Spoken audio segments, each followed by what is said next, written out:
Assalamualaikum warahmatullahi wabarakatuh. Welcome back to my channel. Sahabat semoga kita senantiasa selalu dalam lindungan Allah Subhanahu wa taala. Amin ya rabbal alamin. Oke sahabatku, pada kesempatan kali ini saya sedang berada di salah satu museum ya. Salah satu museum pahlawan Indonesia, yaitu Museum Tuanku Imam Bonjol, yang mana ini daerah kelahiran dari pahlawan nasional kita, yaitu Tuanku Imam Bonjol, tepatnya di Bonjol Pasaman. Museum. Yuk kita sidak ke dalam apa aja yang ada di museumnya, sejarah yang mengingatkan kita kepada pahlawan nasional kita, yaitu Tuanku Imam Bonjol. Bagi sahabatku yang menonton ini, jangan lupa untuk dukung channel ini, jangan lupa untuk subscribe, komen, dan share. Oke sahabatku, let's go. Kita masuk dulu dan kita tengok apa aja yang ada dan Imam Bonjol. Yuk, let's go. Pertama dari gerbang kita masuk ya. Kita sahabat.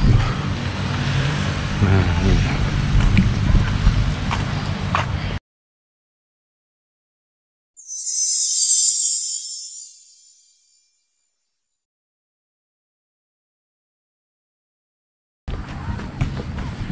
Oke sahabatku, di tepatnya ada di salah satu daerah Pasaman ya, yaitu daerah Bonjol Pasaman, di mana di daerah inilah kelahiran dari pahlawan nasional kita, Tuanku Imam Bonjol. Nah, ini dia tugu tugu Tuanku Imam Bonjol yang sedang naik kuda.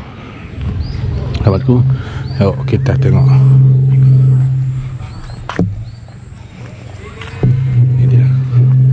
Kita baca sahabatku. Okey.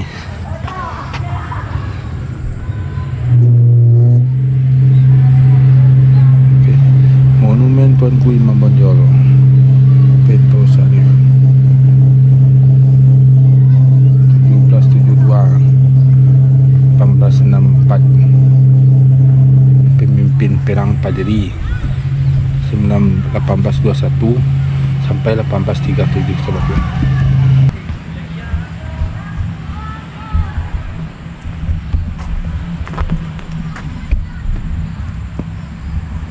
Ayo kita masuk sahabatku. Dan inilah pintu masuk dari museum Tuanku Imam Bonjol. Oke, jadi pas pertama masuk kita mengisi buku tamu. Assalamualaikum Pak. Sendal dah bawa dah Pak ya? Sendal di luar Pak? Nah, situ salah. Oke Pak, maaf Pak tadi. Oke, Assalamualaikum warahmatullahi. Oke. Kita dulu ya. Nomor 158. 158. Ya. Ini. Di bawah apa? Ini. Tanggal 27 bulan 1 2025.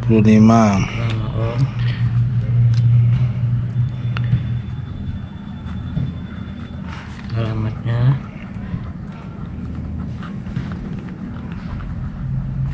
Dewasa 2. Tujuannya apa Om? Oh, menggali sejarah. Mengingat kembali ya. Mengingat kembali sejarah, kembali perjuangan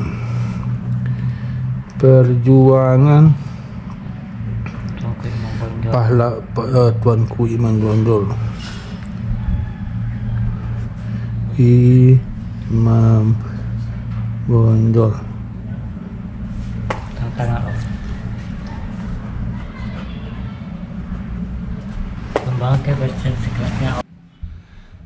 Jadi ini adalah lukisan pertama ya dari Pak Sugeng ya Pak ya.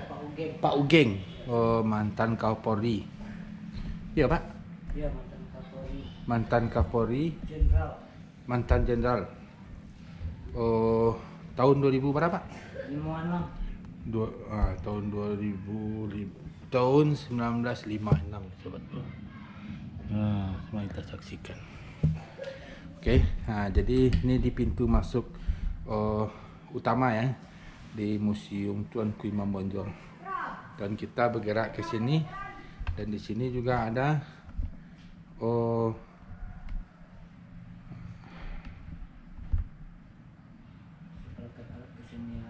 ini perangkat alat apa nih? Ini kesenian ya. Peralatan kesenian beliau ya yang ada di museum ini. Nah, ini dia. Ini untuk anak-anak nih Pak ya. Ini baju silat khas Minangkabau ya. Jadi Bapak Tuanku Imam Bonjol adalah kelahiran dari Sumatera Barat, tepatnya di Bonjol Pasaman ya. Nah, inilah apa? Ini pakaian apanya nih? Kebesarannya adat-adat. Nah, ini makam. Ini makam beliau ya, makam Tuanku Imam Bonjol.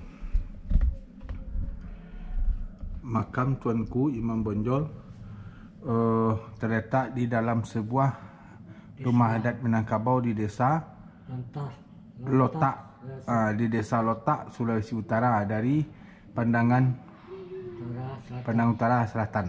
Okey.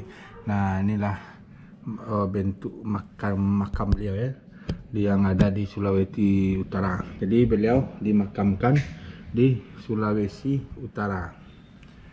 Kebetulan beliau diasingkan ke situ selama hayat beliau ya. Nah, ini dia makam beliau. Ini dia bentuk apa ni? Ini rumah tempat kediaman beliau ya. Tuanku Imam Bonjol di desa Lotak, Sulawesi Utara, yang sudah menjadi musola sekarang.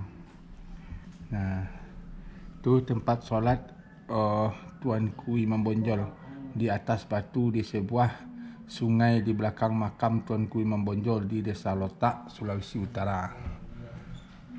Nah, ini makam Tuanku Imam Bonjol terletak di dalam sebuah rumah adat Minangkabau di desa Lotak, Sulawesi Utara, dari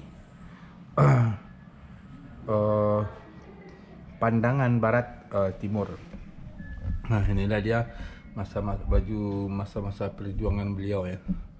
Ini dia, masih tersusun rapi di museum beliau. Nah, ini dia masih tersusun rapi di museum beliau. Nah, ini baju perjuangan beliau. Nah, jadi kita lanjut ke ini. Ini adalah sajadah ya. Sajadah beliau seperti itu. Jadi kita akan lanjut ke atas menelusuri ya. Nah, kita lanjut ke atas. Yuk, kita akan naik ke atas seperti itu. Jadi selama di dalam ruangan museum ini, bagi yang merokok tidak boleh ya, karena ruangan ini adalah bebas rokok. Okey, kita masuk sahabatku. Assalamualaikum warahmatullahi. Okey. Nah, jadi inilah Museum Tuanku Imam Bonjol yang ada di daerah Pasaman ya. Nah, di sini ada panah. Nih. Panah terbuat dari kayu, ada yang kuat.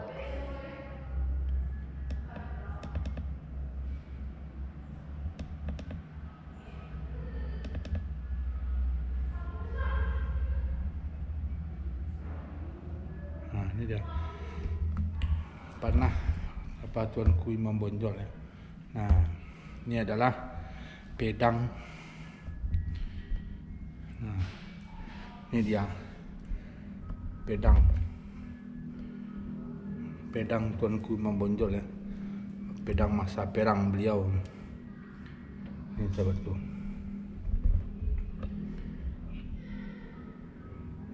Ini dia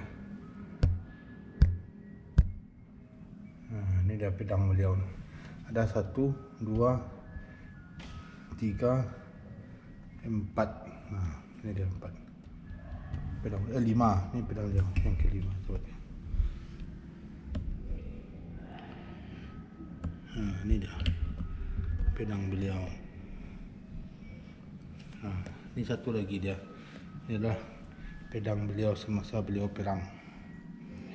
Ini dia, lengkap dengan sarungnya. Jadi ini adalah aset negara. Nah, yuk kita baca. Kita baca, sahabatku. Ini dah. Pedang merupakan senjata tradisional yang banyak dipakai untuk melawan musuh di masa lalu. Mata pedang terbuat dari besi, bentuk pipih dengan teknik tempa atau memandai dalam berbagai bentuk. Ada yang dilengkapi dengan tangkai dan sarung, ada pula yang tidak pakai sarung.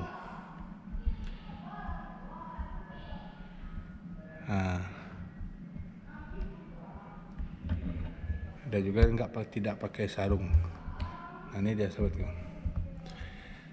Jadi kegunaannya dahulu dipakai oleh musuh, yaitu kolonial Belanda. Akan tetapi saat peperangan melawan pasukan Perderi yang dipimpin oleh Tuanku Imam Bonjol, Belanda kalah. Akhirnya pedang ini dimiliki oleh pasukan Perderi tahun 1821 dan 1837. Yuk kita akan lanjut. Hujan. Oke, ini dia, sahabatku. Nah, ini adalah keris ya, keris Tuanku Imam Bonjol. Ini dia, sahabatku. Ini dia. Ini keris ya, keris Tuanku Imam Bonjol, sahabatku. Ini dia.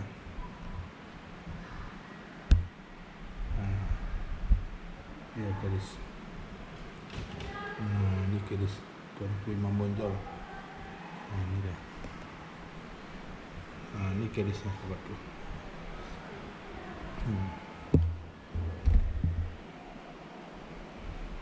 Ini dia, keris dari Tuanku Imam Bonjol. Nah, ini juga ada kerisnya banyak, sahabatku. Jadi ini dipakai oleh Tuanku Imam Bonjol semasa perang Perderi ya. Ini dia. Yuk sekilas kita baca.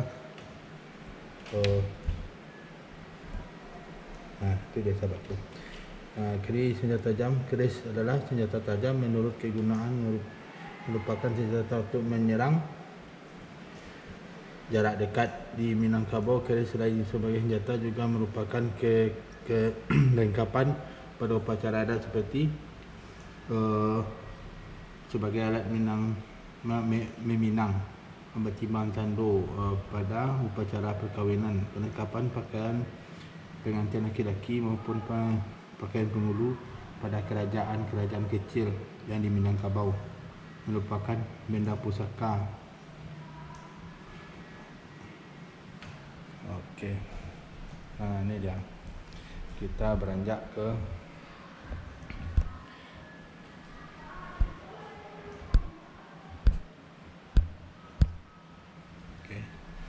ini adalah meriam bambu ya. Ini dia. Ini adalah meriam bambu. Ini dia. Ini meriam. Kalau bahasa Minangnya nih, sahabatku, badia batuang. Jadi ini adalah meriam bambu. Meriam yang terbuat dari bambu ya. Itu adalah mainan anak-anak Minang dulu ya, sahabatku. Ini juga ada pedang. Ini juga ada pedang. Tuh banyak kali pedangnya.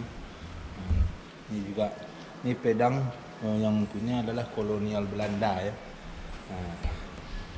Ini dia. Ini juga ada pedang dari yang disimpan di Museum Tuanku Imam Bonjol.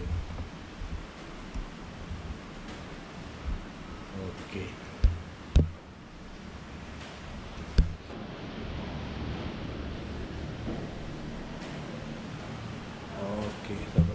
Padri. Jadi untuk kita sama-sama mengingat sejarah untuk mendoakan pahlawan kita yang telah membawa bangsa ini dari kemerdekaan ke perang. Ini jadi kronologis perang Padri di Sumatera Barat. Nah, yuk kita baca satu persatu. Jadi dari tahun 1803 gerakan Padri diawali dengan kepulangan 3 orang haji dari Mekah, yakni Haji Miskin, Haji Piobang, Haji Semani.